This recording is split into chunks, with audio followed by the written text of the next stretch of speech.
మీరందరూ విమానంలో ఒక్కసారైనా ప్రయాణించి ఉంటారు. కానీ విమానం కిటికీలో ఉన్న ఈ చిన్న రంధ్రం రహస్యం గురించి మీకు తెలుసా? ఇది కేవలం ఒక డిజైన్ లోపం కాదు. మీ భద్రతకు సంబంధించిన ఒక అద్భుతమైన శాస్త్రీయ ఆవశ్యకత. ఈ ఒక చిన్న రంధ్రం లేకపోతే విమాన ప్రయాణం ఎంత ప్రమాదకరంగా మారుతుందో ఇప్పుడు తెలుసుకుందాం. ఈ చిన్న బ్లీడ్ హోల్ గురించి లోతుగా తెలుసుకోవడానికి 2 నిమిషాలు కేటాయించండి. విమానం 30,000 అడుగుల కంటే ఎక్కువ ఎత్తులో ఎగురుతున్నప్పుడు విమానంలోని లోపల మరియు బయట ఎయిర్ ప్రెషర్ మధ్య భారీ వ్యత్యాసం ఉంటుంది. లోపల హై ప్రెషర్ ఉంటుంది, బయట చాలా లో ప్రెషర్ ఉంటుంది.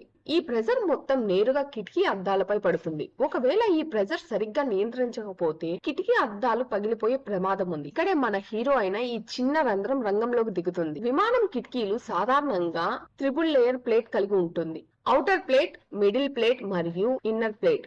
ఈ 3 పొరలలో మిడిల్ ప్లేట్ లోని ఈ చిన్న రంధ్రం ఉంటుంది. దీని ప్రధాన ఉద్దేశం ఏమిటంటే ఒత్తిడిని కేవలం ఔటర్ ప్లేట్ పైకి మాత్రమే మళ్లించడం. ఈ చిన్న రంధ్రం ఒక వాల్ లా పనిచేస్తుంది. ఇది ఔటర్ మరియు ఇన్నర్ ప్లేట్ల మధ్య ఉన్న గాలిని నియంత్రిస్తూ ఒత్తిడి సమతుల్యతను నిర్వహిస్తుంది. దీనివల్ల ఔటర్ ప్లేట్ హై ప్రెషర్ ని మోస్తుంది. ఒకవేళ ఔటర్ ప్లేట్ ఏదైనా దెబ్బతిన్నా మిడిల్ ప్లేట్ భద్రతా కాపీలాగా ఉండి ప్రయాణాన్ని కొనసాగించడానికి సహాయపడుతుంది. అంతేకాదు, ఈ రంధ్రం కిటికీ లోపల పొరలలో తేమ మరియు ఫాగ్ ఏర్పడకుండా నిరోధించడానికి కూడా సహాయపడుతుంది. ఇది లోపలి పొరలోని గాలిని ప్రసరింపచేసి ప్రయాణికులకు కిటికీలో నుంచి క్లియర్ వ్యూ ఉండేలా చేస్తుంది. కాబట్టి ఇది కేవలం భద్రతకు మాత్రమే కాదు, మీ సౌలభ్యానికి కూడా ఉపయోగపడుతుంది. చూసారా, టెక్నాలజీలో అతి చిన్న వివరాలు కూడా ఎంత ముఖ్యమో. ఇప్పుడు మీకు విమానంలో కిటికీ పక్కన సీటు దొరికితే ఆ చిన్న రంధ్రాన్ని గుర్తుంచుకోండి.